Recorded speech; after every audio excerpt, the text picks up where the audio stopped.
ఇప్పుడు గురువుగారు చాలా మంది స్త్రీ చక్రం ఇంట్లో పెట్టుకుంటే చాలా మంచి జరుగుతుంది మనకని చెప్తూ ఉంటారు కదా! కుటుంబం అంతా చల్లగా ఉంటారని.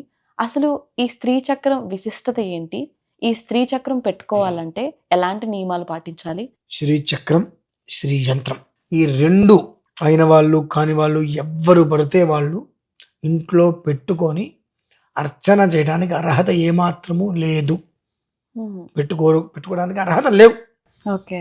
పంచదశి, షోడశి అనేటువంటిది పూర్ణ దీక్షాపరులు అంటే మాలాంటి వాళ్ళు మాత్రమే అర్హత. అందరికీ శ్రీచక్రాన్ని ఇంట్లో పెట్టుకోవడానికి అర్హత ఏమాత్రము లేదు. నాకు కూడా పంచదశి, షోడశి యంత్రం నేను ఇంట్లో పెట్టుకోలేదమ్మా. మాకు అంటే ఒక మనిషిని నేను కించపరచట్లా. మా ఇంట్లో నేను నా భార్య ఉంటాం.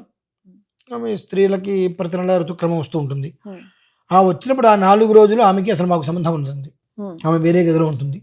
ఆ 4 రోజులు ఇంట్లో వంట విధానం అంతా మేమే. ఆ విధానం అనేటువంటి మాకు అనువంశికంగా వస్తుంది కాబట్టి నేను ఇంట్లో శ్రీచక్రం పెట్టుకోగలిగా.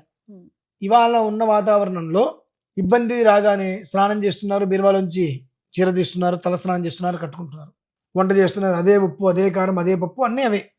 మళ్ళీ 4 రోజు ఏం చేస్తున్నారు, మళ్ళీ స్నానం చేస్తున్నారు, మళ్ళీ బీరువాలోంచి ఇంకో బట్టలు తీసుకొస్తున్నారు, మళ్ళీ అదే ఉప్పు, అదే కారం, ఈ మొత్తం అంత కలగలిపోయింది కదమ్మా. శ్రీచక్రము అంటే ధనానికే ఇంధనమైనటువంటి శ్రీ మహాలక్ష్మి శ్రీచక్ర సింహాసనే. అమ్మవారు శ్రీచక్రాన్ని సింహాసనంగా వేసుకుని ఇంట్లో కూర్చుంటుంది. ఇంట్లో ఇటువంటి అశుచి ఉన్నప్పుడు మనం ఇంట్లో శ్రీచక్రం పెట్టేస్తాం, ఇచ్చేస్తామంటే అది మనకి ఎంతవరకు యోగం అనేటువంటిది ఒకసారి మనకు మనం తెలుసుకోవాలి. శ్రీచక్రంలో 2 రకాలు ఉంటాయి మళ్ళీ. ఒకటి మేరువు, 2 యంత్రము. యంత్రము కొంతమంది దేవతార్చనలో పెట్టుకుంటారు, మేరువు కొంతమంది చక్ర విధానంలో పెట్టుకుంటారు. కానీ సామాన్యులు ఎవ్వరూ కూడా శ్రీచక్ర యంత్రము కావచ్చు, మేరువు కావచ్చు ఇంట్లో పెట్టుకోవడానికి ఎలాంటి అర్హతలు లేవు.